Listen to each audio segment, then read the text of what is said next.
The rain in Chicago did not clean anything. It only made the grime shine. The gilded spoon was almost empty, but it never felt quiet. Old fluorescent lights buzzed above the counter, and the floor smelled like bleach, fighting a history of coffee, grease, and wet boots. A rusted bell over the front door chimed whenever someone came in, sharp enough to cut through fatigue. Sophia Hart moved between tables with a pot of coffee that was too hot for her thin fingertips. Her apron strings bit into her waist. The fabric had absorbed months of double shifts and instant noodles, and it clung to her like a second job. 20 years old, hair twisted into a messy knot that refused to behave. She looked like she belonged to the diner more than she belonged to her own apartment. Rent was due. Tuition was due. The radiator in her studio on the south side coughed like a dying animal. Everything in her life had a deadline. At 11:42 on a Tuesday night, deadlines looked like empty booths and dim streetlights. Then the bell rang again. The man who walked in was not drunk, and he was not looking for pancakes. Donovan Concade entered like the room had to make space for him. A charcoal wool coat hung off his shoulders with expensive weight. His face was all sharp edges and controlled shadow, stubble cut close, jaw set as if it had never learned to soften. His eyes were an unnatural icy blue, the kind that made people forget what they were saying. He did not scan the diner in panic. He claimed it in one slow sweep. Behind him came two men who did not speak. One was built like a bulldozer with a broken nose and heavy hands. The other wore glasses and moved like an accountant who had memorized the anatomy of regret. They carried themselves the way armed men did when they expected trouble to come to them. The diner changed. The air tightened, a fork stopped halfway to a mouth.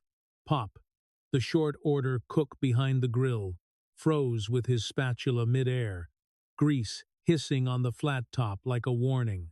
Sophia felt her heartbeat jump into her throat. Do not look at him. Just pour the coffee. Donovan slid into the corner booth, booth 4. Back to the wall. Full view of the door, the kitchen, the windows, the best seat in the room if a person planned for violence as casually as he planned for dessert. Sophia lifted the coffee pot. Her hand trembled once, barely, and she hated herself for it. The pot was heavy and familiar. It was the only weapon she had ever needed in this place, hot enough to keep a drunk from grabbing her wrist. Tonight, it felt useless. She approached booth 4 like she was walking across a minefield. Vinyl squeaked under Donovan as he settled. His phone glowed in his hand, light washing his knuckles. He did not look up. Black, he said. His voice was low and smooth, like a luxury car idling in a garage. Not loud, not pleading. The tone of a man used to being obeyed. Yes, sir, Sophia said, and the words came out smaller than she intended. She tilted the pot. Coffee streamed into the mug, dark and steady. The smell rose, bitter and warm, briefly masking the cold, wet air that slipped in from the door every time it opened. As she poured, she did not look at him. She looked past him. A mirrored wall ran along the side of the diner, meant to make the narrow space feel larger. It reflected the booths, the counter, the tired lights, and the front window where the street outside was a smear of rain. In the reflection, a black sedan rolled to a stop at the curb.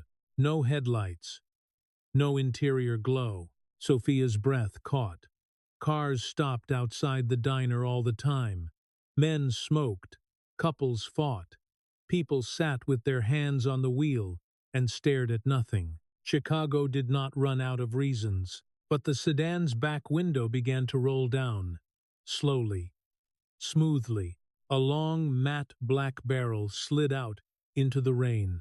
It aligned with the back of Donovan Concade's head. Time did not stop. It warped. The diner's sounds pulled away, like someone had yanked them down a long hallway. The buzz of the lights, the hiss of grease, The distant drip of water near the soda machine, all of it thinned, leaving only the sight of that barrel, steady as a promise. Sophia's mind raced in violent circles. If she screamed, the trigger would pull. If she dropped the pot, the noise could do the same thing.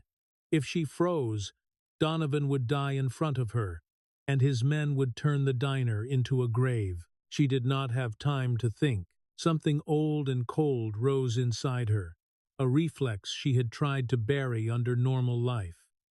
A memory of a voice from long ago, teaching her to watch hands instead of faces, teaching her that silence could be louder than shouting. She finished pouring. The pot came back up without a shake.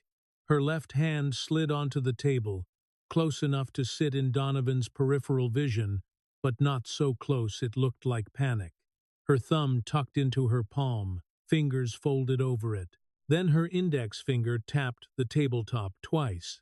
A small, clean sound against cheap laminate. Tap, tap. Donovan's scrolling stopped. He did not flinch. He did not jerk his head around. That would have been death. His eyes shifted first, sharp and minimal, catching her hand. Then they snapped up to her face. For a fraction of a second, their eyes met. Sophia saw confusion, then recognition, then calculation, as if a lock had turned inside his mind. In one fluid motion, Donovan kicked the table up. The booth lurched. The mug slid. Coffee splashed, hot against Sophia's wrist. She barely felt it. The shot came like a cough. The front window shattered. Glass exploded inward in glittering shards.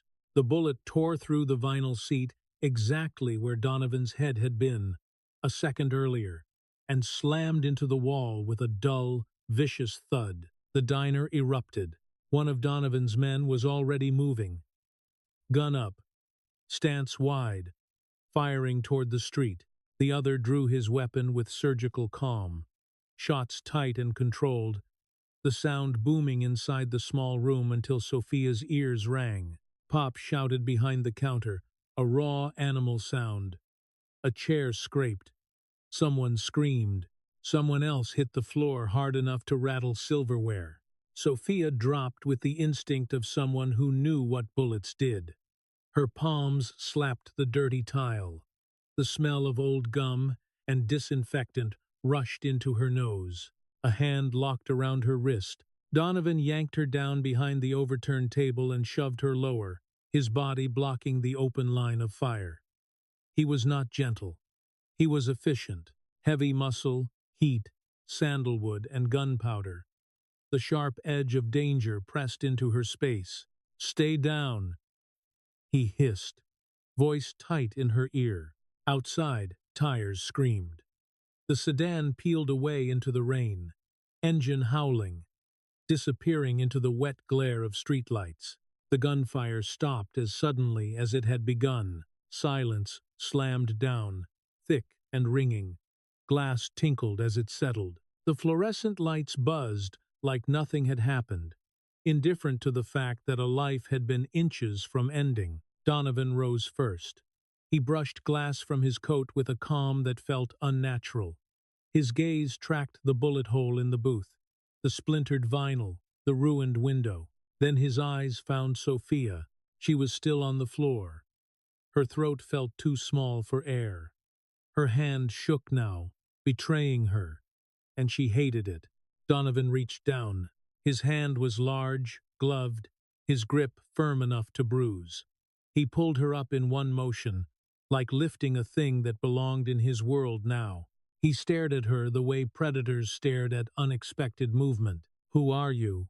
he asked. It was not gratitude. It was not curiosity. It was a demand. Sophia's lips parted, but the diner smelled like shattered glass and burnt coffee, and her voice did not come. In the street, the rain kept falling, slicking the city like it was preparing the next knife. The black SUV waited behind the diner like it had been there all night, engine purring low, windows tinted so dark they looked painted on. Rain skated across the glass in quick silver lines. Sophia's shoes slid once on the wet pavement as she stepped out, her pulse still hammering in her fingertips. Donovan Kincaid did not walk her to the vehicle like a gentleman. He moved her like a problem that had to be relocated. His hand stayed at her wrist, not squeezing now, just present, a reminder that she was no longer deciding anything. His men fanned out in a practiced arc.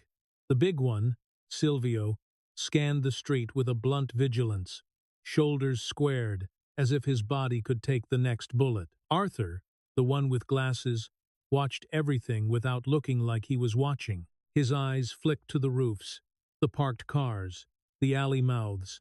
He was calm in a way that made Sophia feel colder. The rear door opened. Leather and faint cologne breathed out. Sophia hesitated for half a second, staring at the seat like it was a coffin lined with luxury. Donovan's voice dropped close to her ear. "Get in." She slid inside. The door shut with a soft, final thump. The outside world muffled instantly. Rain reduced to a distant hiss. The interior smelled expensive, clean, too perfect for a night like this. Sophia clutched the edge of her apron like it could anchor her. Donovan got in beside her without removing his coat. His presence filled the back seat, heavy and precise. He did not look at her. He did not ask if she was hurt. He simply sat, phone in hand, as if the gunfire had been an interruption and not a rupture. Arthur climbed into the front passenger seat. Silvio took the wheel. The SUV rolled away from the curb with a smoothness that felt insulting. Streetlights streaked across the tinted windows. Sophia tried to watch the city, but it blurred, neon and wet asphalt smearing together like paint on glass. Her mind kept replaying the moment her finger tapped the table, the sound too small to have changed anything, yet everything had changed. "Stop shaking," Donovan said. Sophia blinked, realizing her knee was vibrating against the seat. "I'm not shaking. The seat isn't alive," he replied, bored. "You are." He lifted a tablet from the seat pocket in front of him. The screen lit his face in pale blue. He tapped once, then twice, the motions clean and unhurried. "Sophia Hart," he read. "Born in Ohio. Mother deceased when you were 6. Father unknown." His eyes stayed on the screen. Foster care from 8 to 18. No criminal record. Community college. Graphic design. He paused. Average grades. Poor attendance. Sophia's throat tightened. "How do you—" "Arthur is efficient," Donovan said, finally angling his head just enough to acknowledge the man in the front. "He finds things." Arthur did not turn around. "Public records are very talkative," he said mildly. Sophia's fingers curled around the apron fabric. The knots dug into her skin. She had never felt more exposed than she did in that car, in that perfect leather, while a stranger read her life out loud like a menu. Donovan's gaze lifted from the tablet and landed on her. It was not warm. It was not curious. It was a blade pressed lightly to the throat. "But he can't find everything," Donovan said. "He can't find your father. And he can't explain how a foster kid from Ohio knows a hand signal used by crime families in the 90s. Sophia forced herself to meet his eyes. The blue was unreal, too bright for a human face. She wanted to look away. She refused. "I saw it in a movie," she said. Donovan's expression did not change. His voice stayed flat. "If you say movie again, I will open this door and push you out while the car is moving." It was the calm that made it believable. Sophia swallowed. The taste of coffee and fear lingered on her tongue. "My dad," she said, softer. Donovan's eyebrow lifted slightly. "Go on. I don't know who he was," Sophia said, the words coming out like she was pulling them from a place she kept locked. "Not really. Before the foster homes, before the paperwork." Her fingers tightened on the apron. "We moved a lot. Every few months, the SUV's tires hissed over wet pavement. Silvio took a turn too smoothly. The city's brightness began to thin, replaced by darker roads and taller fences. He taught me things, Sophia continued. Not school things. Her voice shook once, and she hated that it did. Games. He'd take me to diners, tell me to watch people, watch hands. She held Donovan's gaze. He said, if I couldn't speak, I should let my hands scream.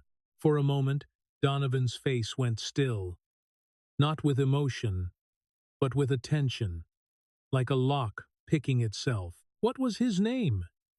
He asked. John, Sophia said. Just John. Donovan exhaled through his nose, a small sound of amusement without humor. Just John.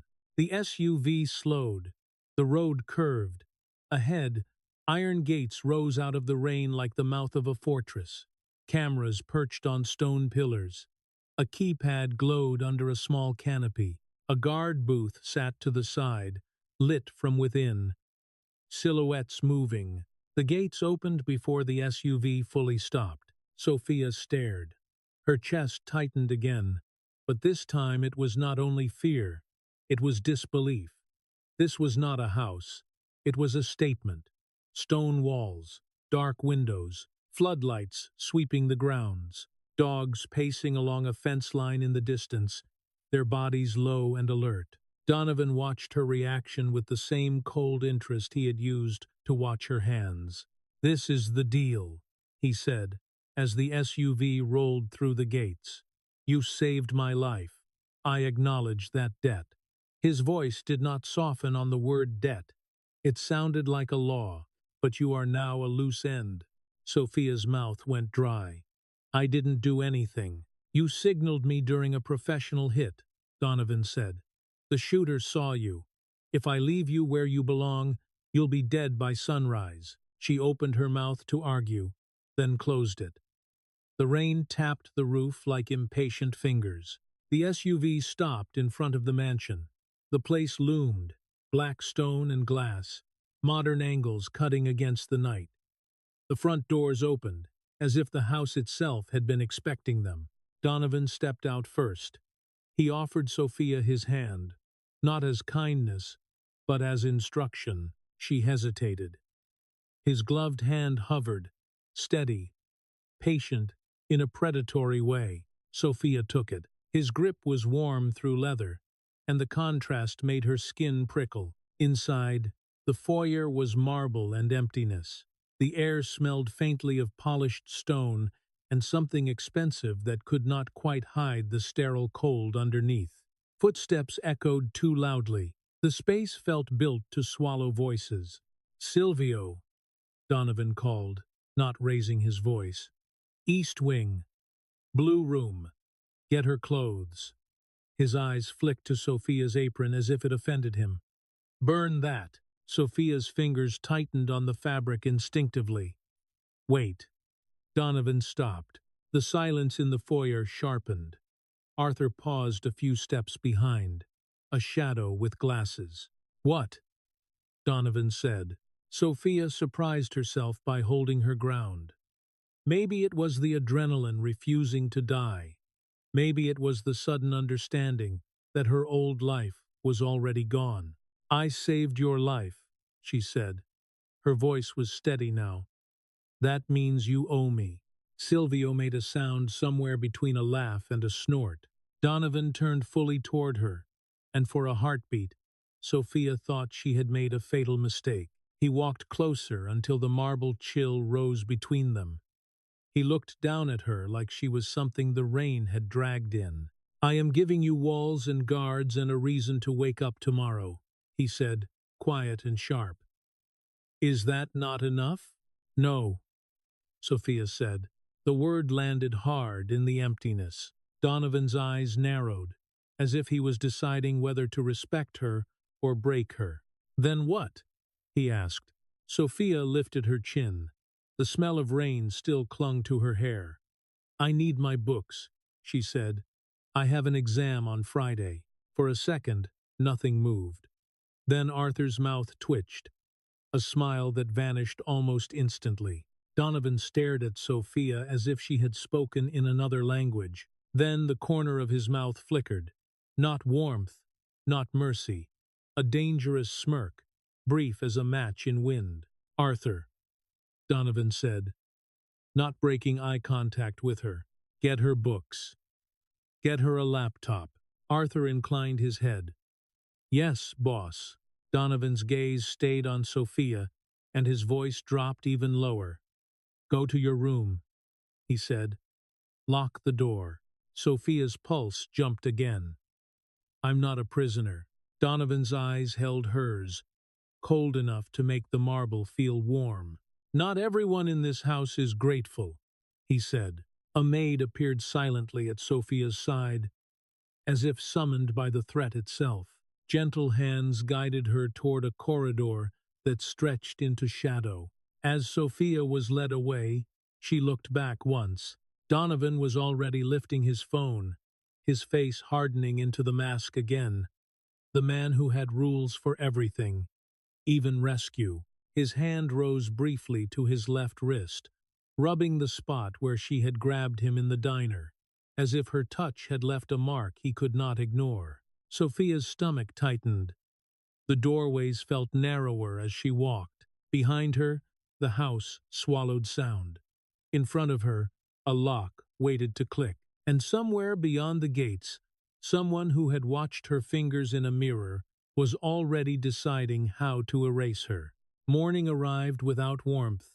Pale light pushed through tall curtains and landed on silk sheets like a spotlight.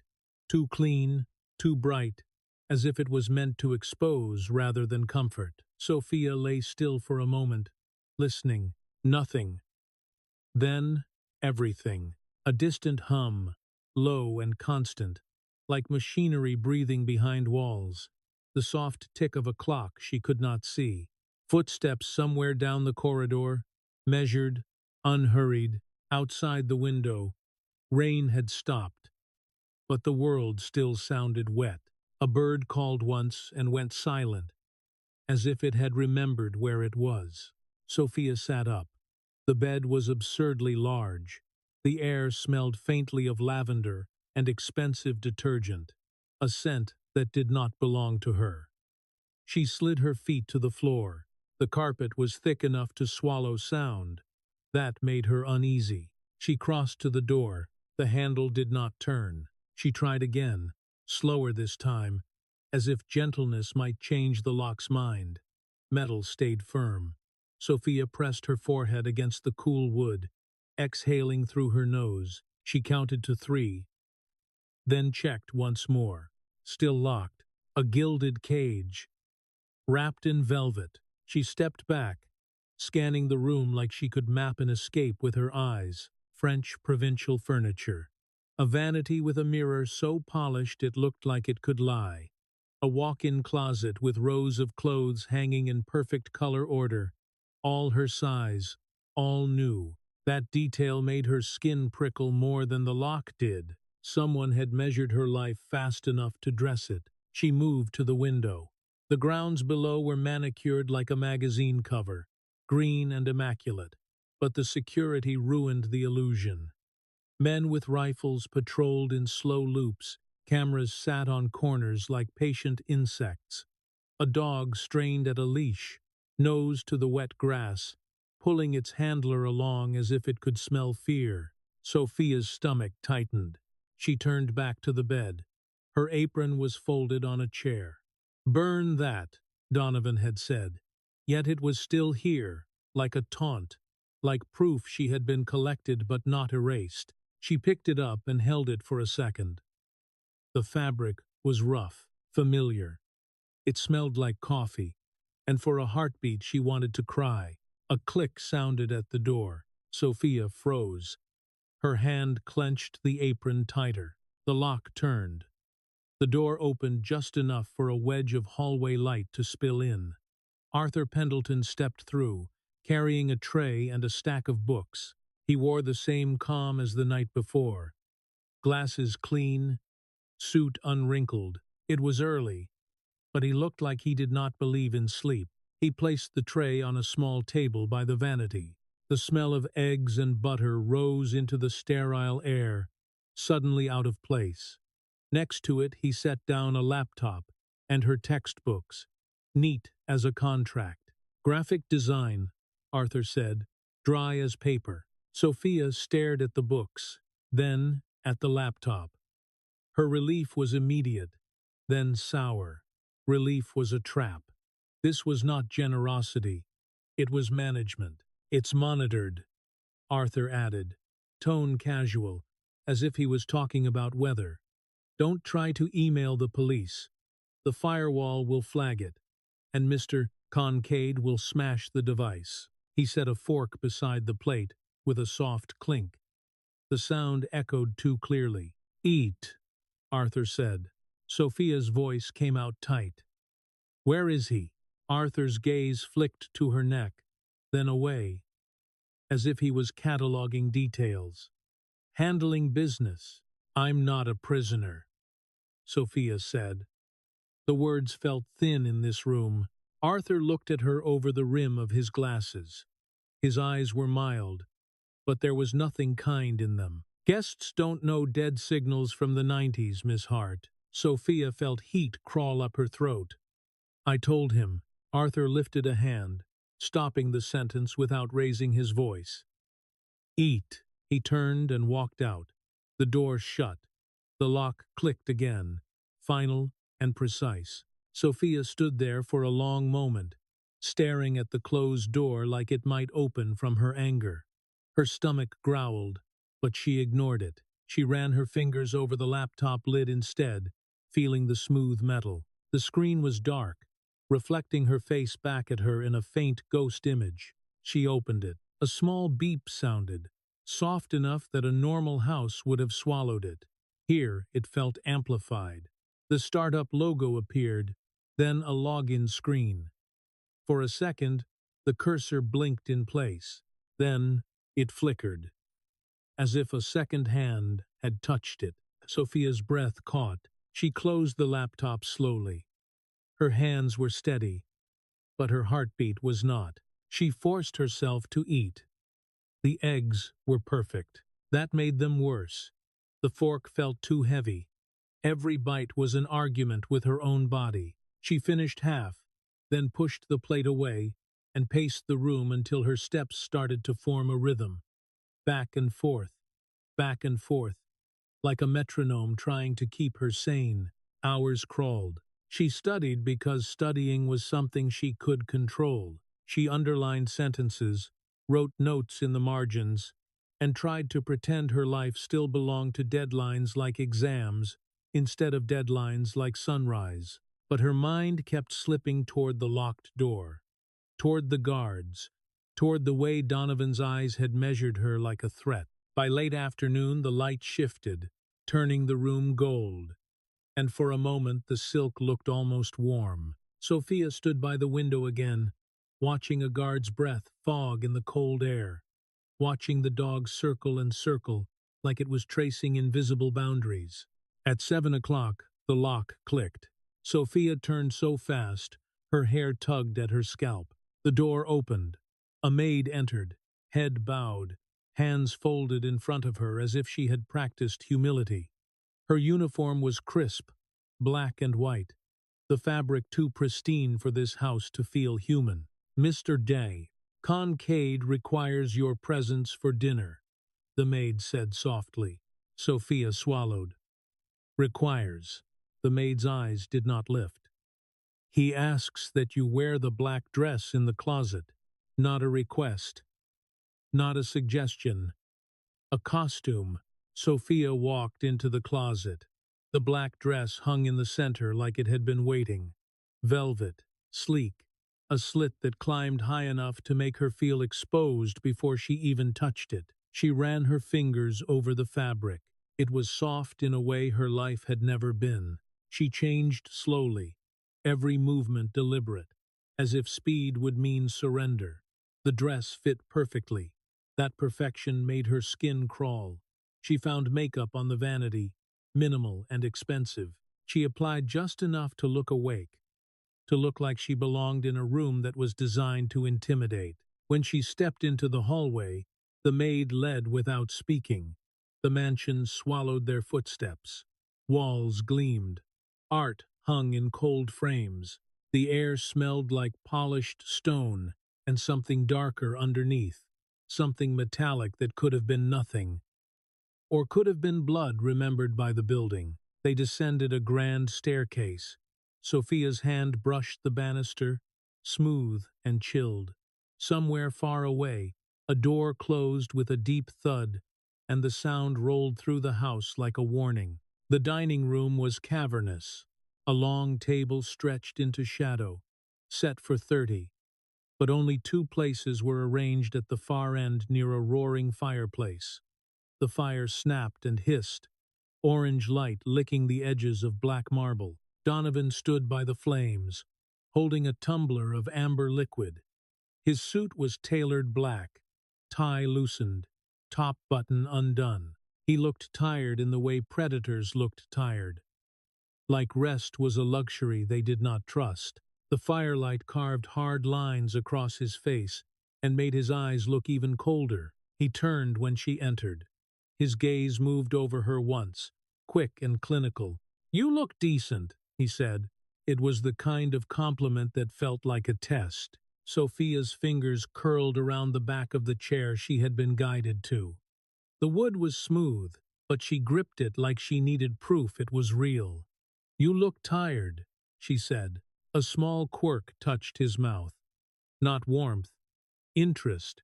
"Sit," Donovan said. Sophia lowered herself into the chair. The leather was soft.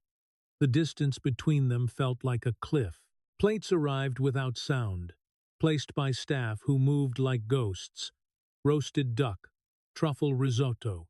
The smell was rich, heavy, wrong for someone who used to count tips. Sophia's stomach twisted, hunger battling with anger. Donovan ate with precision, as if he was cutting through problems instead of meat. Sophia picked at her food, the fork trembling once before she forced it still. She watched him over the rim of her glass. His hands were steady. His posture was relaxed but ready, like even dinner was an ambush he had planned for. Sophia set her fork down. The clink was small, but in that room it sounded loud. "Why am I here, Donovan?" she asked. He did not look up immediately. He wiped his mouth with a napkin, slow, deliberate, as if he enjoyed controlling seconds. "Really," he said, finally lifting his gaze. "I heard the speech," Sophia said, voice tight. "Safety. Loose end.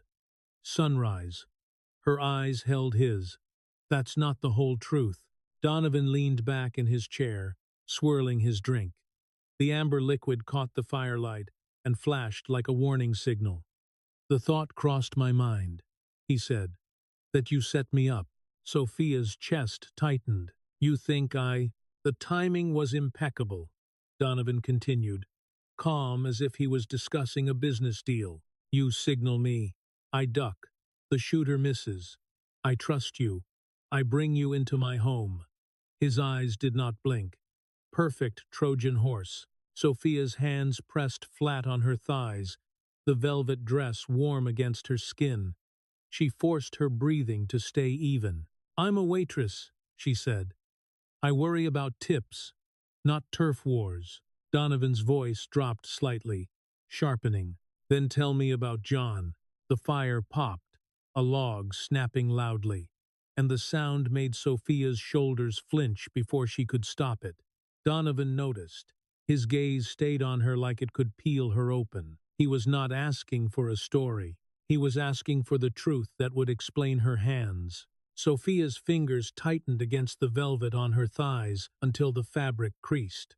The dining room felt too large for 2 people, and the fireplace made the shadows move like eavesdroppers. Donovan watched her as if he could hear the thoughts she was trying to swallow. "I told you," she said, voice strained but steady. "I don't know who he was." "Not really." Donovan set his tumbler down. Glass kissed wood with a controlled clink. "You know enough," he said. Enough to save my head. Sophia blinked slowly, forcing herself to breathe through the pressure in her chest. He didn't talk about business, she said. He talked like everything was a game. Watch hands. Count exits. Don't stare. Don't be loud. Her gaze dropped to the table, to the polished silver, to her own reflection distorted in the knife's curve. He made me practice, like it mattered. It did, Donovan said. Sophia's jaw tightened. He had a scar, she added, the words leaving her before she could reconsider. Left ear down to his jaw. Donovan froze. It was not dramatic. It was worse than that. His shoulders stopped moving, like the muscles had been cut from their orders. The fire crackled behind him. A server placed a dish down at the far end of the table and retreated without making eye contact. The sound of shoes on marble faded, leaving only the silence between Sophia and the man whose face had gone hard as stone. Donovan's eyes narrowed. "Say it again," he said quietly. Sophia swallowed. Her mouth tasted like salt. "A scar," she repeated. From his left ear to his jaw, Donovan's gaze slid away from her for the first time since dinner began. It fixed on nothing, as if he was looking at an old scene projected onto the dark wall. "And," Sophia said, because the truth had already broken the surface and it would not sink back down, "he had a tattoo on his forearm. Faint, like he tried to burn it off." Her voice dropped. A hawk holding a dagger. The air shifted. Donovan's hand lifted slightly off the table, then stopped, hovering as if he had forgotten what it was supposed to do. His eyes returned to Sophia, but they did not see her the same way anymore. She was no longer a problem. She was a signal. The chair scraped back as Donovan stood abruptly. The sound cut through the room like a blade. "Arthur," Donovan bellowed. Arthur appeared from the shadows of the hallway, as if he had been waiting in the walls. He moved quickly but without panic, glasses catching the firelight in a brief cold flash. "Sir," Arthur said. "Get the file," Donovan snapped. "The Falcone file. The cold case from 05. Arthur's eyebrows lifted a fraction. "That's buried," he said. Why would Donovan's stare silenced him? Arthur turned and vanished into the corridor. Sophia's heart beat hard enough that she felt it in her teeth. She tried to stand, but her knees did not agree. She stayed seated, hands flat on the table now, as if she needed the wood to keep her from spinning. Donovan paced a short line behind his chair, then stopped. He turned back to her, and for the first time since she had entered this house, his control looked cracked. Not broken, but strained, like a door held shut by one finger. He came around the table, slow and deliberate, until he stood beside her chair. The firelight flickered across his face, throwing his sharp angles into something almost haunted. He reached out as if to touch her, then stopped. His hand hovered near her cheek, then pulled back, as though contact would confirm something he was not ready to admit. "Your father," Donovan said, voice low and rough, "didn't die in a car accident." Sophia's throat tightened. "That's what the police told me," she whispered. "They said his car went off a bridge. They never found him. Just the car." Donovan's jaw flexed. "They wouldn't find the body," he said. "Not if he didn't want to be found." The hallways swallowed footsteps. Somewhere deeper in the mansion, a drawer opened. Papers shifted. Arthur's movements echoed faintly. The sound of a man digging up something meant to stay dead. Sophia's hands trembled. She clenched them into fists to stop it.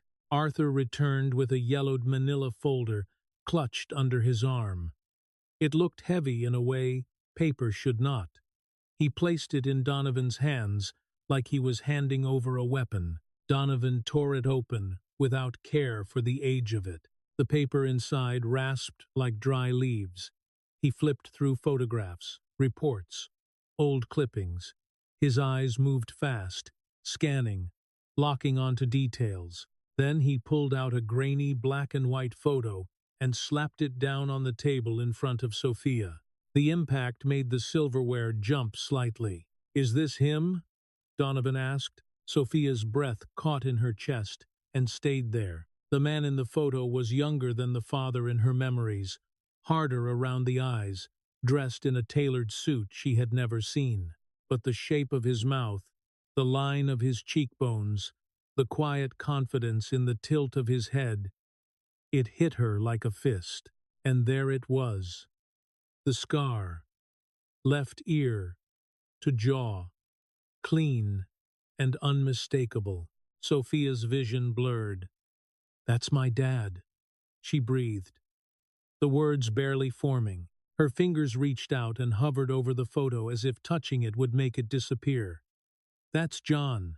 Donovan let out a long, ragged exhale, like he had been holding his breath for years. He dragged a hand through his hair and looked away, eyes narrowing at the floor, at the shadows, at the idea that the past had just walked into his dining room wearing a black dress. "God damn it," he muttered. Sophia's stomach rolled. "Who is he?" she asked, voice shaking now. "Who was he?" Donovan turned back. His expression was unreadable, but his eyes carried something like recognition and something like pity. He looked at her as if she was a door he had not expected to find in his own house. "Johnny Falcone," Donovan said. The name landed in the room like a dropped gun. They called him the Ghost. Sophia stared, the words refusing to make sense.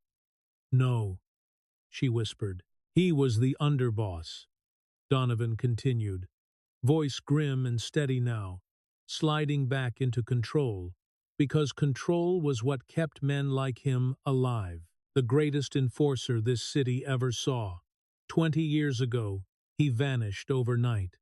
Everyone thought he turned rat or got hit by rivals. Donovan's gaze sharpened, but he ran. Sophia's lips parted, but nothing came out. Her palms were cold against the table. Her chest felt hollow, like something had been scooped out. "Why?" she finally managed. Donovan stepped closer. He leaned down, hands braced on either arm of her chair, trapping her in a tight corridor of air and firelight. His proximity was suffocating, not romantic, not gentle, just reality closing in. "Because there is a contract on the Falcone bloodline," Donovan said. His voice was quiet, and that made it worse. "A contract that never expires." Sophia's pulse surged. "A contract," she repeated, numb. "If the syndicate learns you're his daughter," Donovan said, eyes burning icy blue, "they won't kill you to get to me." He held her gaze until her skin prickled. "They will kill you to end a dynasty." The fire snapped loudly behind him, and Sophia flinched again. But Donovan did not move. He stayed there, close enough that she could smell the smoke on his suit, close enough that she could see the faint lines of exhaustion at the corners of his eyes. Outside the tall windows, night pressed against the glass like a hand. Sophia looked down at the photo again. The scar, the eyes, the face she had called Dad. The room tilted, not from dizziness, but from the weight of a truth that had been waiting in the dark for years. She had walked into this house as a loose end.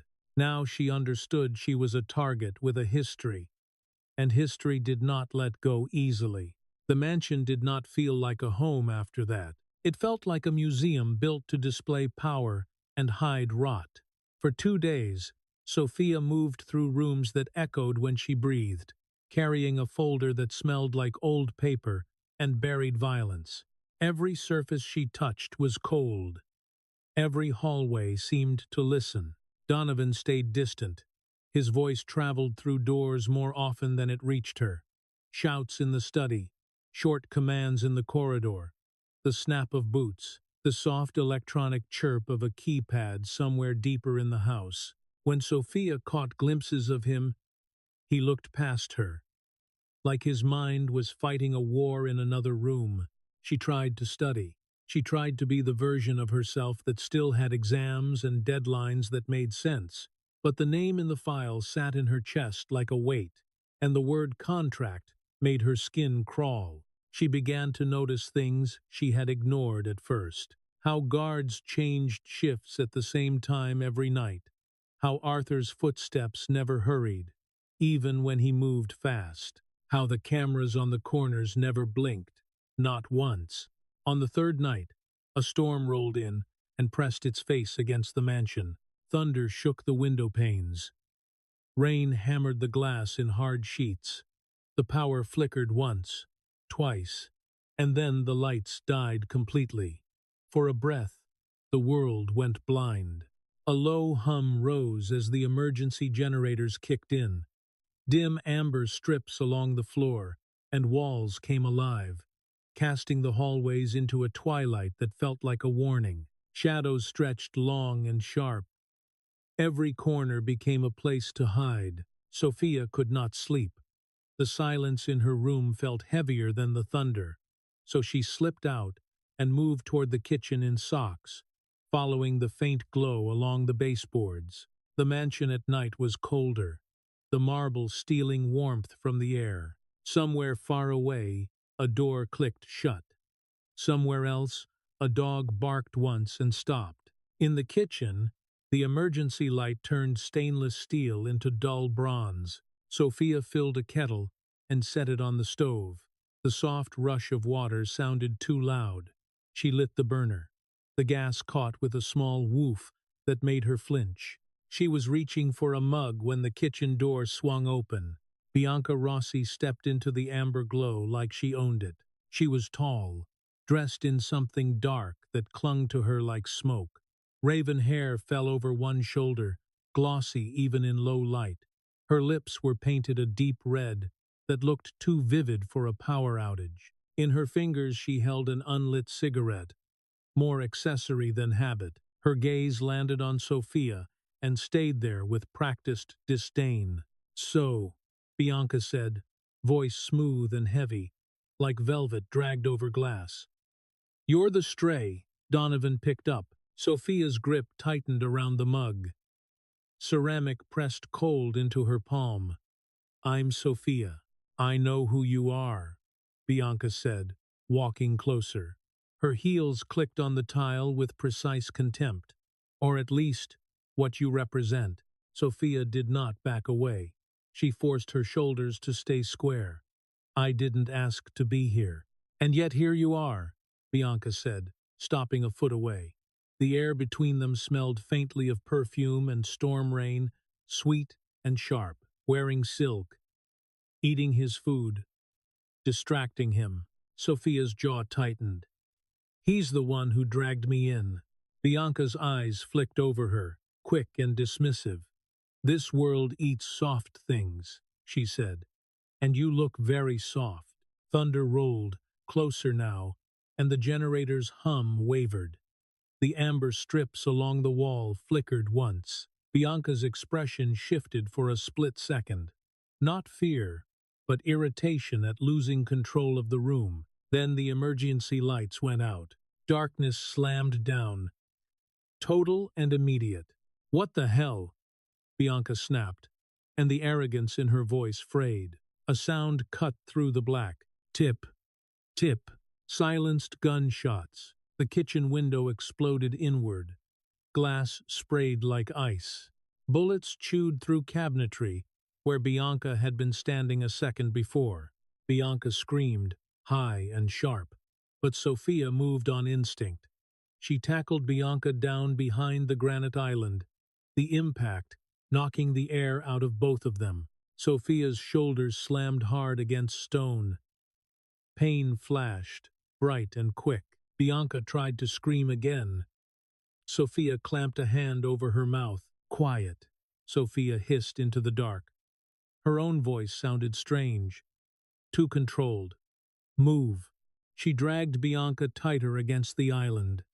Sophia's cheek pressed to the cold tile. She could smell wet dust and shattered glass. Her heart hammered, but her hands stayed steady, like something older had taken over. Boots crunched on broken glass near the window. A door from the hallway burst open. A tactical flashlight beam swept the room, slicing through darkness. "Clear left," a distorted voice said. The words came through a radio, clipped and professional. "Find the girl. Target is heart. Kill the other one." Sophia's blood ran cold. They were not here to scare Donovan. They were here for her. Her mind snapped to the perimeter. The cameras, the guards, impeccable, impenetrable. Unless someone opened the door, Sophia's fingers groped along the floor, searching. She felt a shard of glass bite her skin. She ignored it. She reached up, blindly, to the counter edge, and found metal. A cast iron skillet.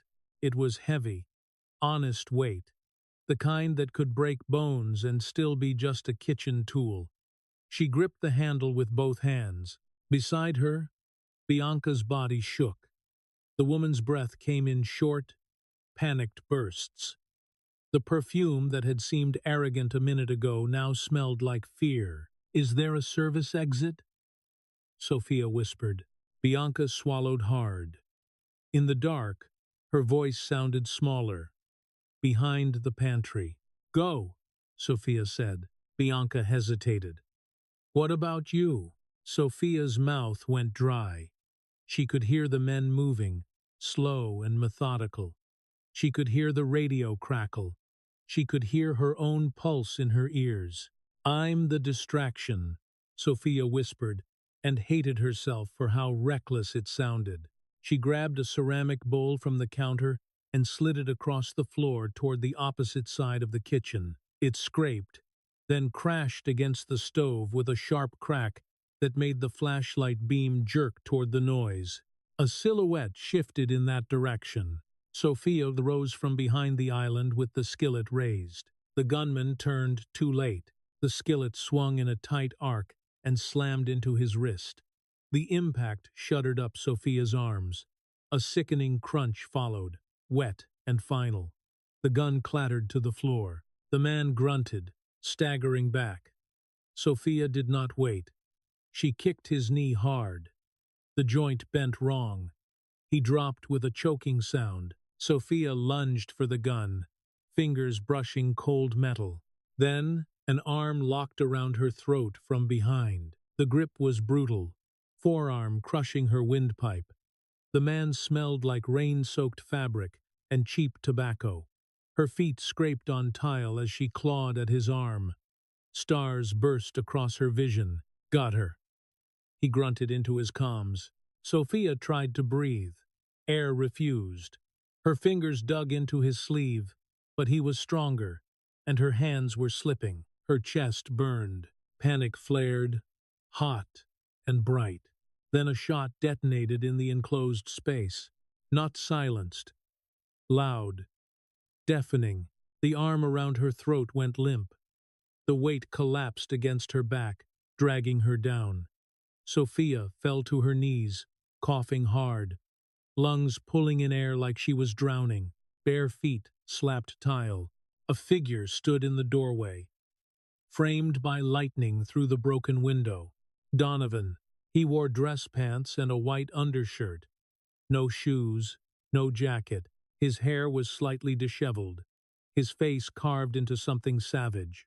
In his hand was a silver desert eagle, barrel smoking. He stepped over the fallen man without looking at him, eyes sweeping the kitchen with lethal focus.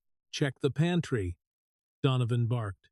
Arthur and Silvio surged in behind him, rifles up, their footsteps heavy and fast. The beam of a flashlight cut across the room, catching blood on the tile, shattered glass, the cast iron skillet still in Sophia's hand.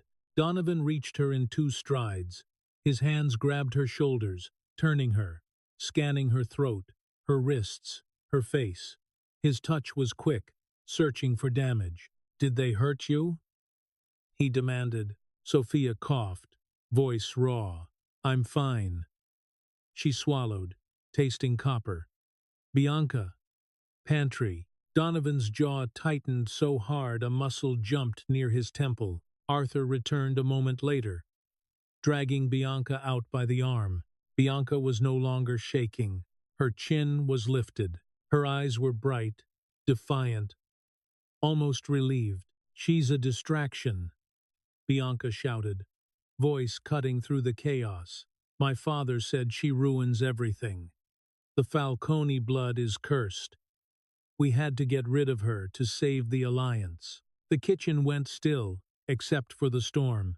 Donovan stared at Bianca as if he had never truly seen her before. His eyes were cold enough to freeze hell. You let mercenaries into my home, Donovan said calmly. Bianca's lip curled. She's a waitress.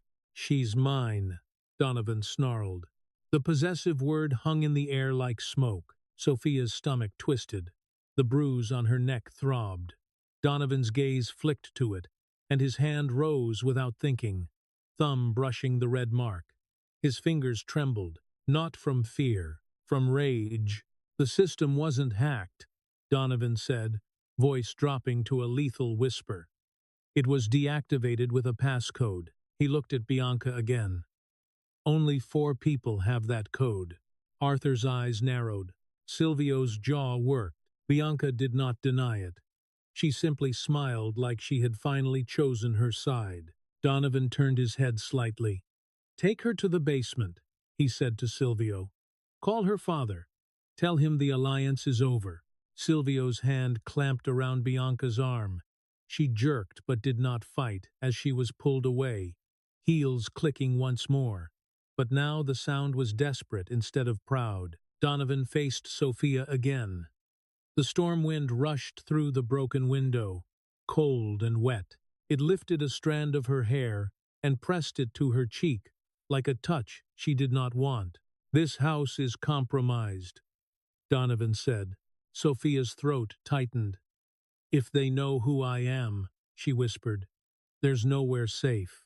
Donovan pulled her close. Suddenly, hard. The embrace was not tender. It was a shield, a confession that the walls had failed. Sophia felt his heartbeat against her, fast and violent. There is one place, Donovan said into her hair. A safe house nobody knows about, not even Arthur. He pulled back just enough to grip her shoulders. His eyes locked onto hers, burning blue in the dim light. Pack a bag, Donovan said. We're going to Italy. Sophia stared, the words landing like thunder. To the place your father ran away from, Donovan added. Outside, lightning split the sky, and for a moment the kitchen was bright enough to show the bodies on the tile, the broken glass glittering like spilled stars, and the truth hanging in the air. The war was no longer outside the gates. It was inside her name. The basement stairs swallowed light. Sophia stood at the top of them for one breath, listening as Bianca's heels disappeared below, the clicking replaced by the dull scrape of shoes and the low, impatient pull of a storm against the house. The kitchen behind Sophia still smelled like gunpowder and splintered wood. Cold air poured through the shattered window and raised gooseflesh along her arms. Donovan did not follow Bianca down. He stayed with Sophia, shoulders squared, eyes flint bright, the kind of stillness that came before a command turned into a sentence someone regretted. Silvio's voice rose faintly from below, rough and close. Bianca answered with a laugh that sounded too sharp to be real. A door thudded. A lock clicked. Silence came back, heavy and deliberate. Arthur stepped into the kitchen and paused, scanning the bodies with quick, clinical eyes. His glasses caught a flash of lightning.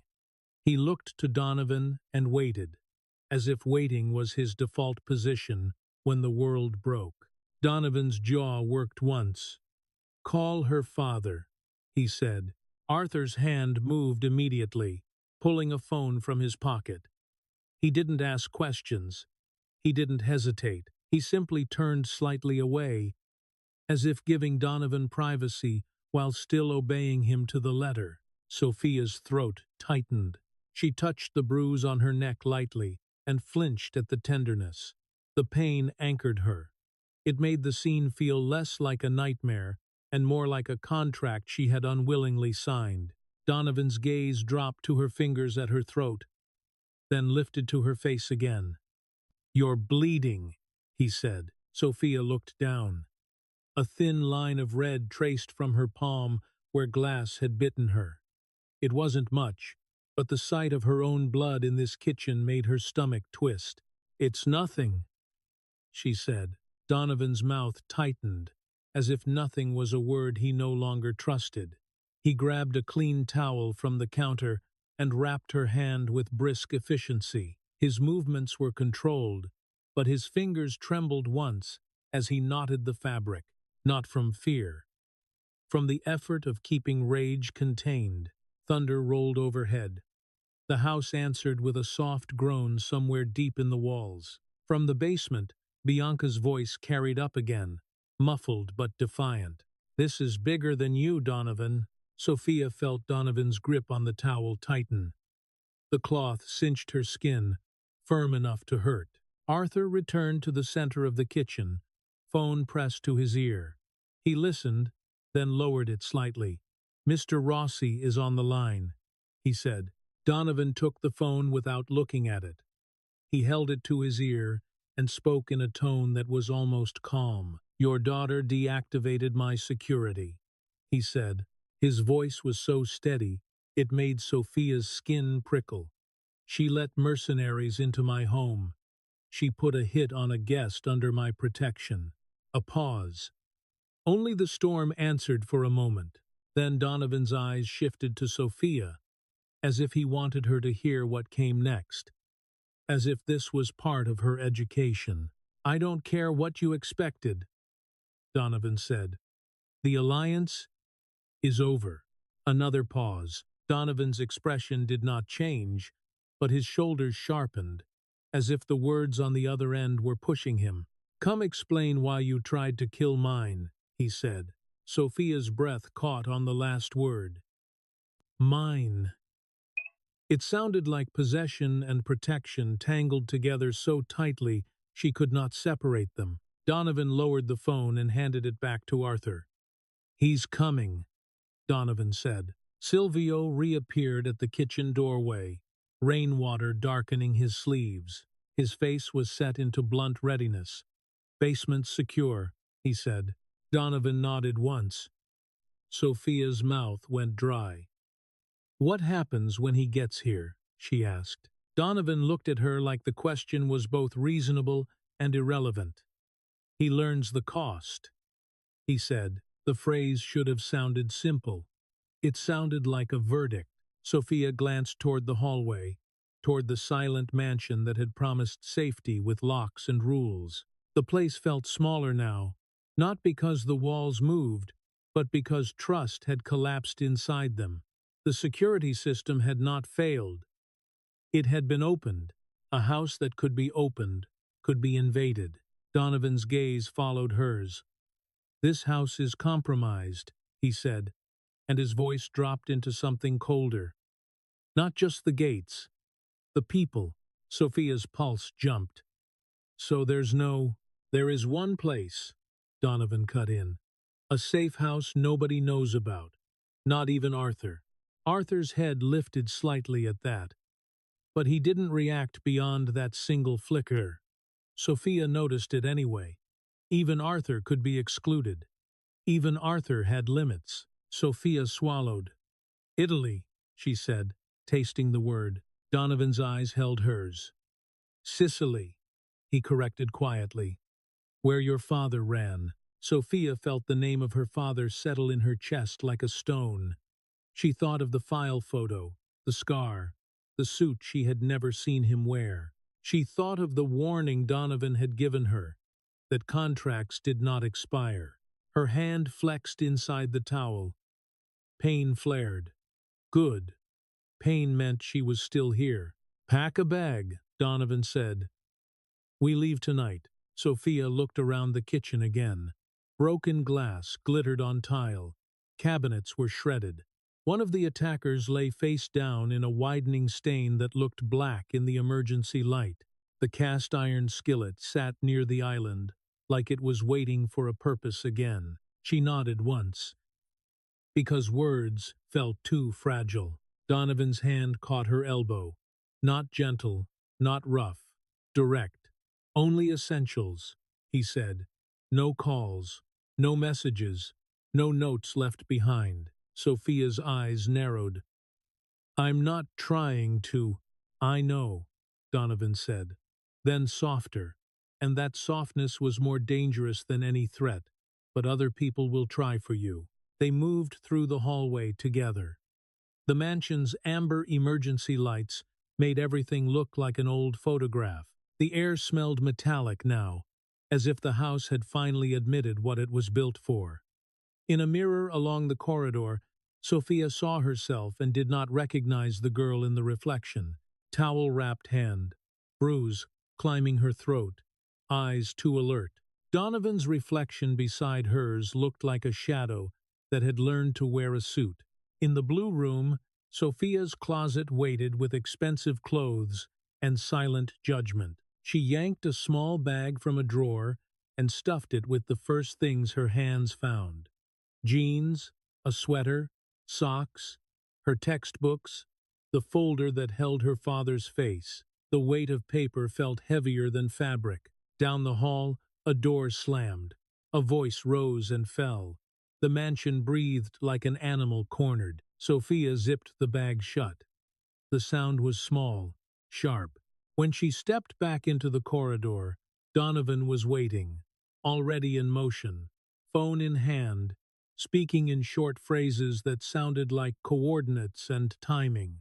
Silvio moved ahead like a battering ram. Arthur followed, eyes scanning, calm carved into his face.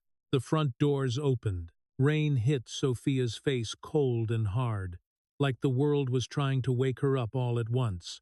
The driveway shone under floodlights. Beyond the gates, darkness waited, wide and hungry. Donovan turned to her once before they reached the SUV. Lightning flashed, bleaching his face for a heartbeat, making his eyes look almost white. "Stay close," he said. Sophia stepped into the rain with her bag gripping her shoulder and the bruise on her neck burning. And she understood something simple and brutal. This was not an escape. It was a retreat before war. Sicily did not feel like salvation.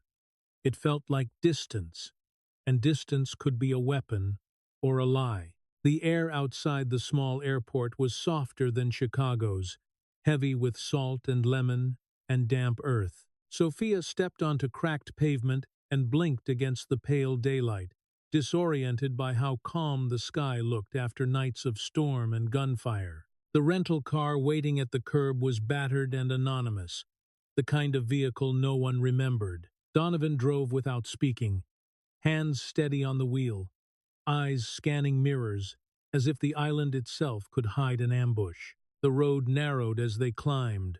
Stone walls rose on either side, ancient and indifferent. Olive trees twisted against the wind like knuckles. The sea appeared in flashes, a hard blue sheet far below, then vanished behind cliffs. When the car finally stopped, Sophia stared. Villa Scarpia looked like a ruin from a distance. A slumped roofline, cracked stucco, weathered shutters hanging slightly crooked. It could have passed for abandoned, forgotten by time. Only the position betrayed it. Perched on a jagged cliff, looking down at the Tyrrhenian Sea, Donovan killed the engine. The silence that followed was thick and complete, broken only by gulls and the distant slap of waves against rock. "Stay close," Donovan murmured. He reached into his shirt and pulled out a skeleton key on a chain. The metal looked old enough to have opened doors that no longer existed. He slid it into the heavy wooden door, turned it with a slow grind, and pushed. The air inside was cool and stale. Dust sat on every surface like a blanket. Sheets draped furniture in pale ghosts. The villa smelled of ancient wood, dried herbs, and something faintly metallic underneath, like old coins kept too long in a pocket. Donovan moved through the rooms first, gun drawn, steps quiet and measured. He checked corners, doorways, the space behind curtains, as if expecting time itself to pull a trigger. Sophia stood in the atrium and looked up at a faded fresco on the ceiling, colors washed into muted pastels, angels and vines and cracks crawling like veins. The place felt like history holding its breath. "My father was here," she said, and the words left her without permission. Donovan holstered his weapon and returned to her. "He used this place as a midway point," he said, before he vanished. His gaze settled on her face. "If he left anything that explains why they want you dead, it's here." For 2 days, they tore the villa apart. Sophia expected Donovan to move like a king in exile. Instead, he moved like a man with a job. He pulled sheets off furniture and let dust billow into the air. He pried open drawers, checked under loose floor tiles, tapped walls with his knuckles, and listened for hollows. Each sound echoed in the quiet, the villa answering with empty breaths. Sophia followed with the folder from Chicago and the ache in her throat. She ran her fingers along cracked plaster, pushed at boards that creaked, opened cabinets that smelled of old oil. Her bruised neck had faded from purple to sick yellow, but she could still feel the memory of the arm around her throat every time she swallowed. At night, isolation changed the temperature between them.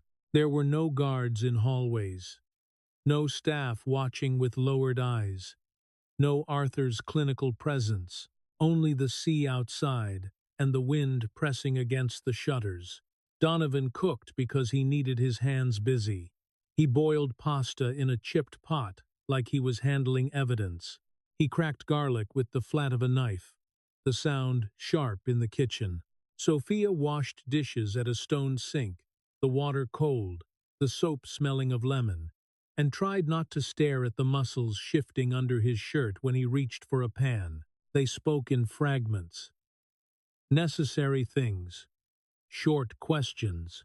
Short answers. The silence between words felt charged, like a wire stretched too tight. On the second night, a storm rolled in off the Mediterranean. The villa's shutters rattled.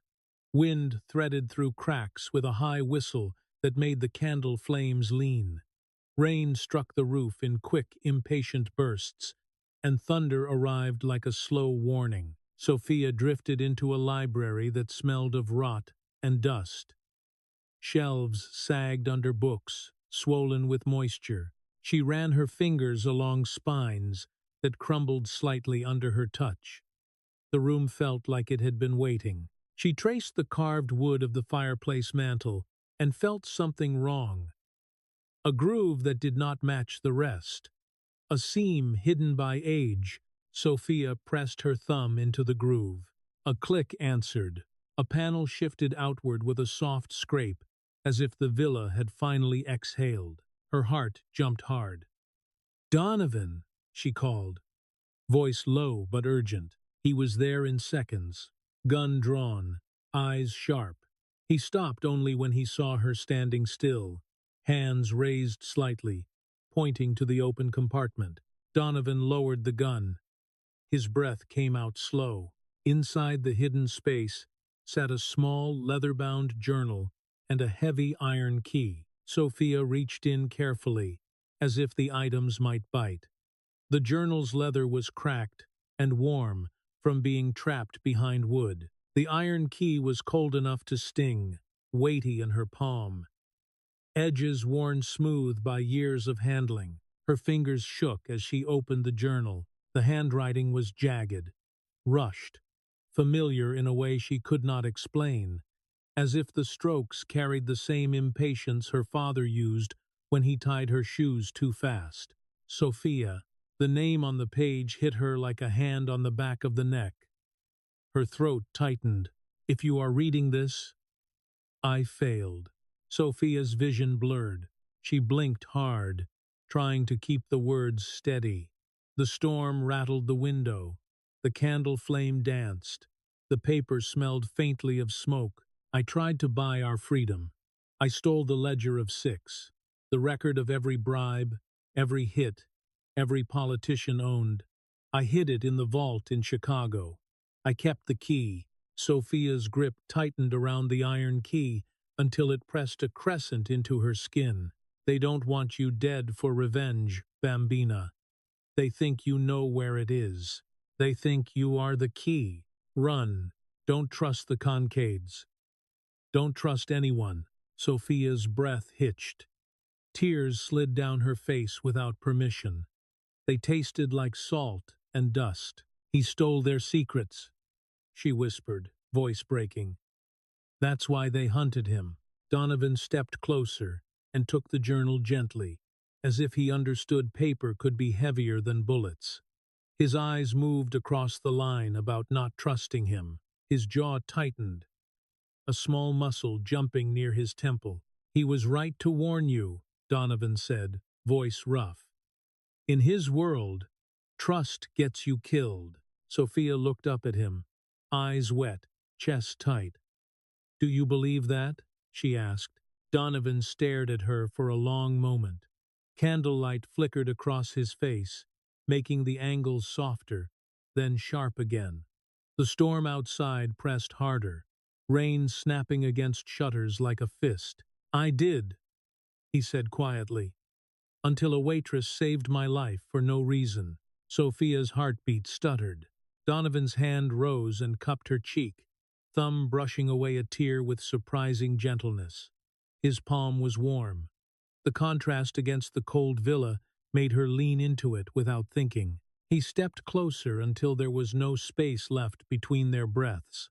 I should leave you here, Donovan whispered, forehead touching hers. Lock you in this place and go burn the world down, alone. Sophia's fingers clutched the key, metal biting her skin.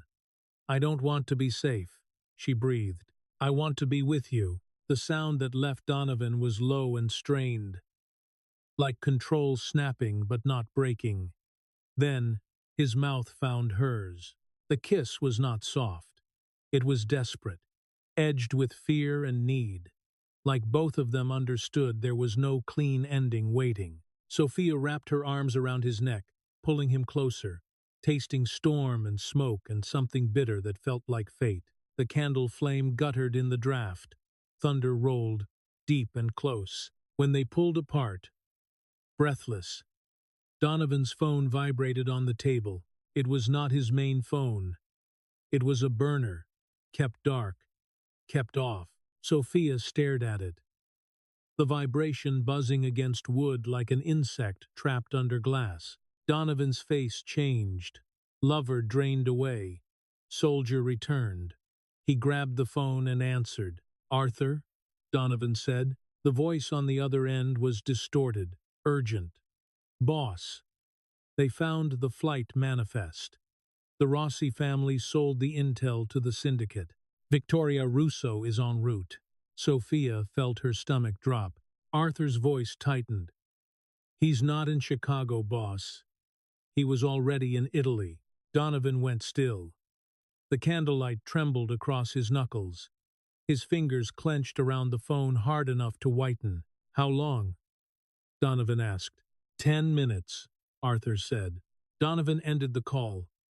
The burner went dead in his hand. For a heartbeat, only the storm spoke. Then Donovan looked at Sophia, and the softness in his eyes was gone.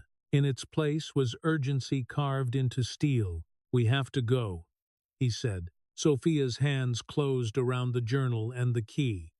The metal edge cut into her palm again, sharp enough to anchor her in the moment. Outside, the wind howled through cracks in the villa, as if the house itself had been warning them all along. Donovan did not waste words after that.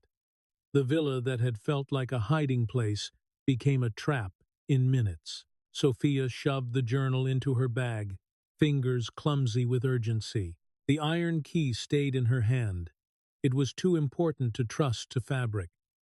Cold metal pressed into her palm, grounding her while the world began to tilt. Donovan moved through the villa with quick, efficient violence. He killed the candles.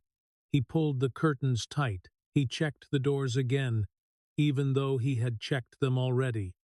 Like repetition could change fate. When he returned to her, his eyes flicked to the key in her hand. "Keep it on you," he said. Sophia nodded. The storm outside rattled the shutters, impatient as a fist. They ran to the car. Mud sucked at their shoes. Wind shoved rain into their faces.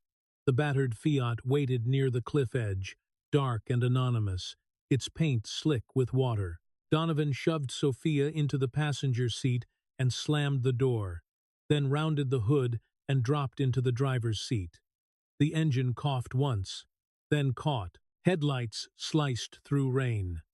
The narrow road ahead was a wet ribbon clinging to stone. Donovan's hands gripped the wheel. His jaw was set hard enough to crack teeth. Sophia held the bag to her chest and kept the key tucked in her fist.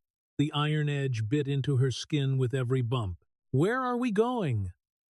Sophia shouted over the roar of rain against glass. "The marina," Donovan said without looking at her. "I have a boat, fueled. If we reach international waters, we breathe." The wipers fought the storm and lost. Each sweep cleared a moment of vision before the rain filled it again. The cliffside dropped away just beyond the thin guardrail. Sophia kept her gaze forward, because looking down felt like inviting death. The road twisted.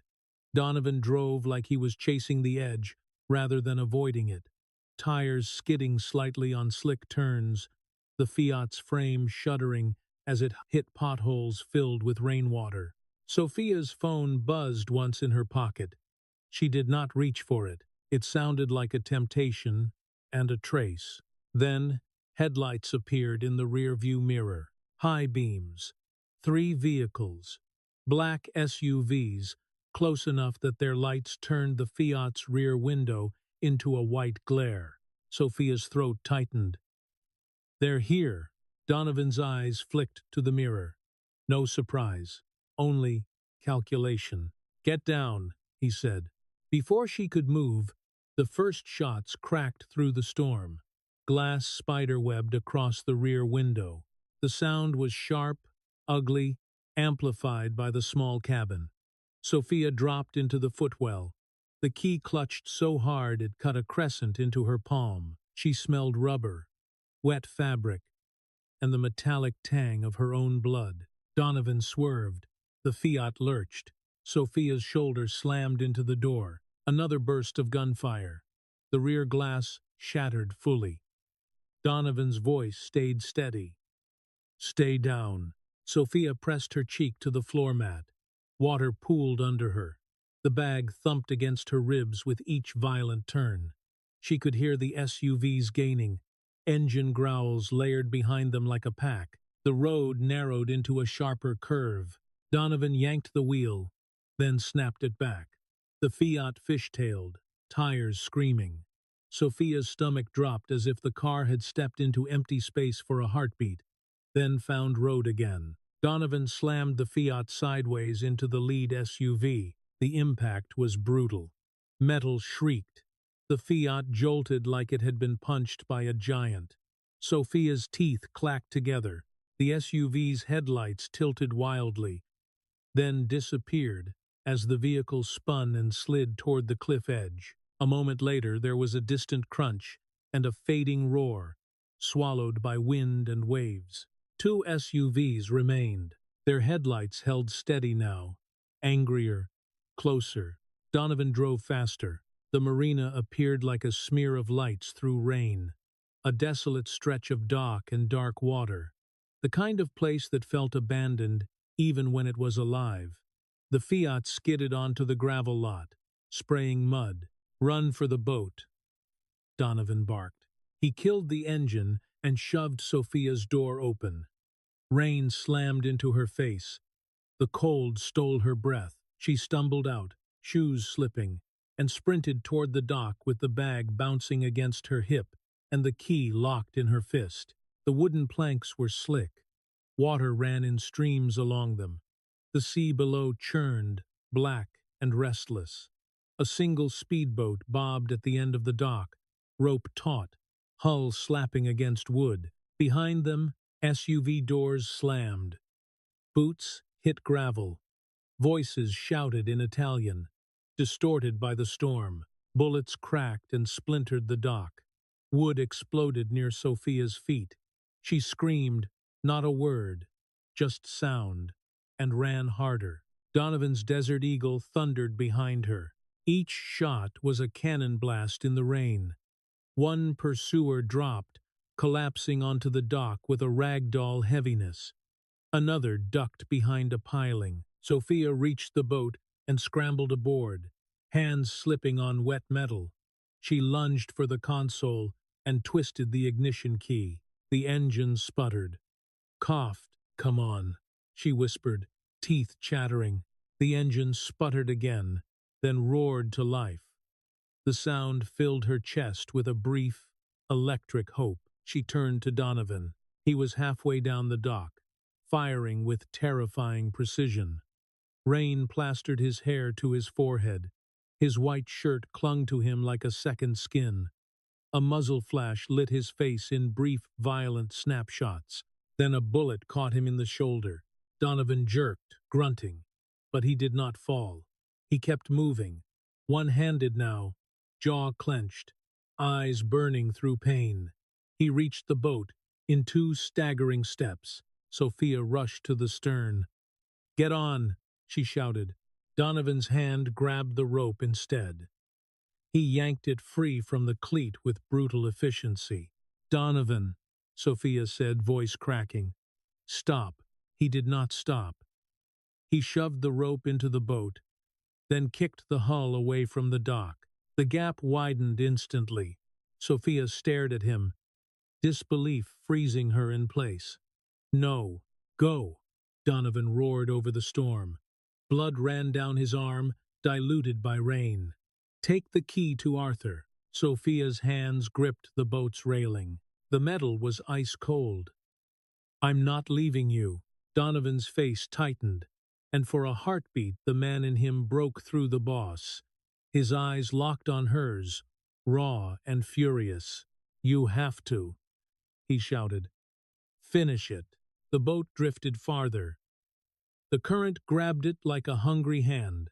Sophia stumbled forward, reaching. But the water between them was widening and black. "Donovan!" she screamed, and the sound tore her throat. He stood tall on the dock, despite the bleeding shoulder, turning to face the oncoming men as if he had decided where he would die. His gun lifted again. He fired twice. A pursuer went down hard, sliding on wet planks. Then Donovan's gaze flicked back to Sophia one last time. "I love you," he yelled. The words hit Sophia like a bullet. They were not soft. They were not romantic. They were a command dressed as confession. Then the hitmen swarmed him. Sophia watched, horror thick in her chest, as shadows rushed from behind pilings and crates. Donovan fought like a demon, firing until the slide locked back, then swinging the heavy pistol like a club. He dropped one man, then another. His movements were brutal, efficient, fueled by something beyond survival. A rifle butt slammed into his head. Donovan staggered, went to one knee, then tried to rise again. Boots hit him. Hands grabbed him. He was dragged backward toward the SUVs, rain pouring over his face, as if the storm was trying to hide what was happening. Sophia's scream broke into a sob. The boat's engine idled under her hands. The current pulled her away, faster now, widening the distance like a wound opening. She fell to her knees on the wet deck, clutching the iron key so tightly it sliced deeper into her palm. Blood mixed with rain and ran between her fingers. The marina lights receded, trembling through sheets of water. Donovan's figure became a dark shape among darker shapes, then only movement, then nothing. Sophia pressed her forehead to the deck, shaking with grief so violent It felt like it might split her in half. Then the key dug into her skin again, sharp and real. Take the key to Arthur. Finish it. Sophia inhaled, ragged, and forced herself upright. Rain hit her face like slaps. The journal in her bag weighed like a heart. She looked back at the diminishing shoreline, at the place where love had just been turned into leverage. Her eyes hardened. The softness Bianca had mocked was gone, burned away in salt water and gunfire. Sophia wiped her face with the back of her hand, smearing rain and blood together. She gripped the wheel and pushed the throttle forward. The speedboat surged into the dark sea, and the island behind her shrank into shadow. She did not pray. She planned. Chicago looked different from the top of Concade Tower. Not cleaner, not safer, just smaller, like the city could be held in a fist if the right man squeezed hard enough. The boardroom was built to make people feel that squeeze. Chrome, glass, and black marble reflected light in cold sheets. A panoramic wall of windows framed the skyline like a trophy case. The air smelled faintly of ozone from electronics and something older beneath it, the metallic tang of dried blood that no amount of polish ever truly erased. Donovan Concade sat in the center of the room, but not at the head of the table. He was bound to a heavy oak chair, wrists zip-tied so tightly the plastic bit into skin. His left eye was swollen shut. A jagged cut ran through his eyebrow, crusted dark.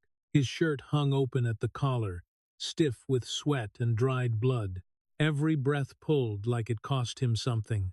Across from him, Victoria Russo sat with the lazy ease of a man who believed time belonged to him. He wore an immaculate suit, charcoal and perfect, as if he had dressed for a funeral he did not plan to attend. His hair was silver. His face was smooth in the wrong way. Reptilian calm stretched over ancient hunger. 4 other men sat along the table, spaced like pillars, heads of families who had once dealt with Donovan as an equal. Now they watched him like vultures, considering whether the meat was still warm. Russo picked at a thread on his sleeve, as if it was the most interesting thing in the room. "You are becoming boring," he sighed. Donovan's good eye focused on him, hard and bright. He did not answer. Russo smiled faintly. "We have broken your fingers," he said, voice conversational. "We have dismantled your accounts. We have removed your friends." He leaned forward slightly, the movement small but predatory. "And you still cling to silence." Donovan swallowed. The back of his throat tasted like copper. His mouth was split at the corner, dry and raw. He forced his voice out anyway, rough and low. "You won't find her." Russo's smile widened, showing nothing warm. "Everyone is found eventually," he said. "Where is the girl?" Donovan spat blood onto the polished marble floor. The dark stains spread slightly, obscene against perfection. The other men shifted, irritated by the mess. One tapped a ringed finger against the table, a soft, rhythmic sound that tried to mimic patience. Russo stood and walked slowly toward Donovan, knife in hand. The blade was serrated, catching boardroom light in dull flashes. He held it like a toy. "She is a waitress," Russo said, almost amused. "Without you, she is probably crying in a motel room, waiting for police to save her." He tilted his head. "But the police work for me." Donovan's jaw tightened. Pain pulsed behind his ribs with each breath. He had already felt enough of their methods to understand what they could do if they found Sophia. The thought of her hands shaking, of her throat under someone else's arm, made his stomach burn with helpless rage. He lifted his chin despite the zip ties, biting deeper. "She's not a waitress," he rasped. Russo paused, eyebrows lifting slightly, as if entertained by the spark. "No," he murmured. "Then what is she?" Donovan's split lip pulled into something like a grin. It looked ugly on a battered face. It looked like a threat anyway. "She's the thing that's going to end you," Donovan said. A laugh moved around the table, cautious and cruel. Russo chuckled too, dry and thin, as if a joke had been placed neatly in his palm. "Adorable," Russo said. He returned to his seat, bored again. "Kill him." The command landed like a gavel. One of the guards behind Donovan shifted, stepping closer. Leather creaked. A gun was drawn, metal whispering from a holster. Donovan closed his eyes. The pain in his shoulder, the swelling in his face, the torn skin, all of it receded behind a single thought that cut clean through everything. Sophia alive. As long as she lived, his sacrifice meant something. As long as she lived, the contract could be broken. He had pushed the boat away for a reason. The guard raised the pistol. A soft sound interrupted the moment. Ping! The private elevator arriving. It was small, almost polite, but it slammed into the room's tension like a grenade.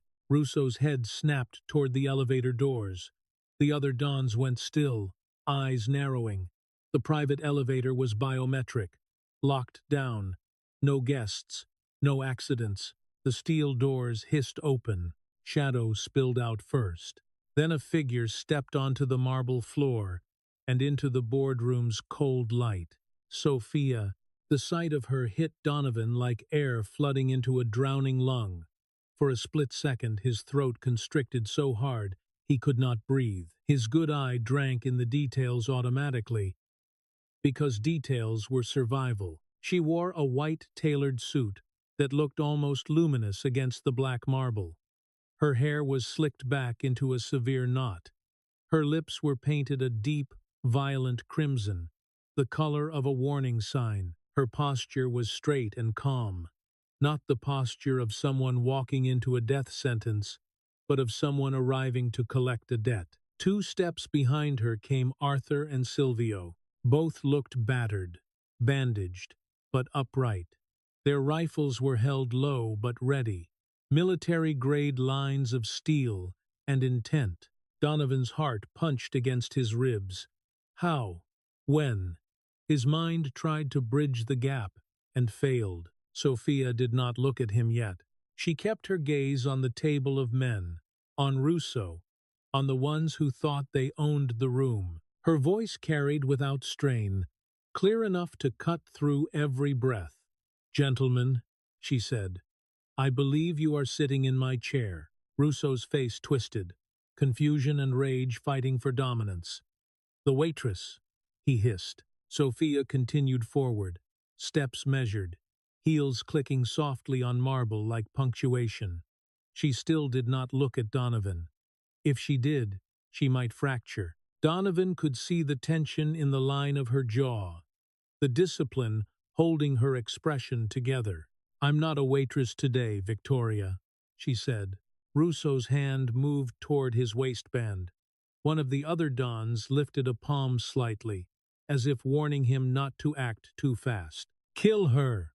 Russo barked, voice suddenly sharp, and the word reverberated off glass. Sophia stopped beside the table and lifted her right hand.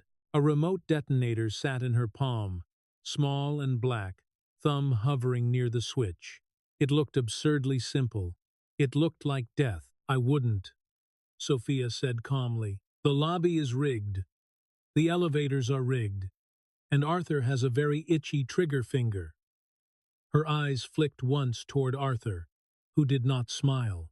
"If I die, this tower comes down with us." The guards hesitated. The dons stiffened. Even Russo's eyes narrowed in calculation. The first hint of uncertainty cracking through his bored cruelty. Sophia placed a heavy leather-bound book on the table. Thud. The sound was thick, final, like a verdict landing. Donovan's good eye widened a fraction. He recognized the shape before his mind fully accepted it. The Falcone ledger. Russo stared at it, then scoffed, as if paper could not hurt him. "You think you can threaten us with paperwork?" Sophia's gaze shifted from him to the other men. Her calm did not wobble.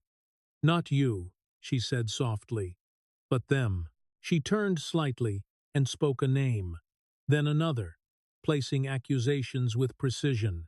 Page numbers, dates, betrayals, layered beneath deals. The room's air changed as the alliance began to fracture, suspicion catching like fire in dry grass. Russo's composure started to crack. His hand trembled as it tightened around his pistol. Donovan strained against the zip ties, a guttural sound building in his chest. Not pain, not fear. Warning. Sophia finally glanced at him for a split second, and Donovan saw it then. Not softness, commitment. She was not here to save him the way he had saved her. She was here to finish what he started. Russo ripped his pistol free and leveled it at Sophia's forehead. Time slowed, thickened, stretched. Donovan's throat tore as he tried to shout her name. Sophia did not flinch. She placed her left hand flat on the table, thumb tucked, index finger lifted. Tap, tap, a sound small enough to be missed by anyone who did not understand that silence could be a weapon. Donovan's breath caught, because he understood exactly what that meant. Execute. The shot arrived before the room could inhale. A high-velocity round punched through the tempered glass with a sharp crystalline crack, then through flesh with a dull final thud.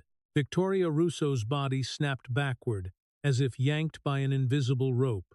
His pistol clattered across the marble, skidding until it hit a table leg and spun to a stop. For a heartbeat, no one moved. The boardroom held its breath.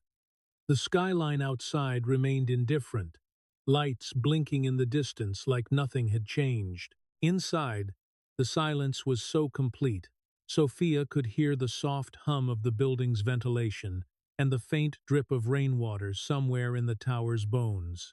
Russo lay in a heap of expensive wool and blood. Sophia's hand stayed on the table for one extra second, fingers flat, as if sealing the moment in place. Then she lifted her gaze to the men around the table. Arthur and Silvio raised their rifles in unison, muzzles steady, framing the remaining dons with cold geometry. No one reached for a weapon. No one even coughed. Sophia's pulse hammered behind her ribs, but her face remained composed. If she let it show, if she let the fear leak through, the room would smell it. One of the dons swallowed hard, Adam's apple bobbing. Another's ringed hands trembled as he tried to hide them beneath the table edge. Their eyes kept snapping to the shattered glass, to the pinpoint hole that proved a sniper angle they had not controlled. Sophia turned toward Donovan. The sight of him bound to the chair tightened something in her chest. A hot pain she could not afford. Bruises bloomed across his face. Blood had dried at the corner of his mouth. His good eye tracked her with disbelief, and something rawer underneath it. He looked like a man who had accepted death and was now being forced to accept hope. Sophia stepped to him and pulled a switchblade from her pocket. The blade clicked open, sharp and clean. She cut through the zip ties with two quick motions. Plastic snapped and fell away. Donovan's wrists dropped, and he flexed his hands slowly, circulation returning in painful waves. He sagged forward, and Sophia caught him before he could fall. His weight was solid, warm through the ruin of his shirt. He smelled of blood and copper, and beneath it, something familiar she could not name. His voice came out hoarse. "You came back." Sophia kept her face close to his neck for a breath, letting herself feel the truth of him being alive. Then she pulled back just enough to see him. "I told you to run," Donovan whispered, as if the words still had power. Sophia's mouth lifted faintly. It was not a smile of happiness. It was a smile of refusal. "I don't take orders well," she said.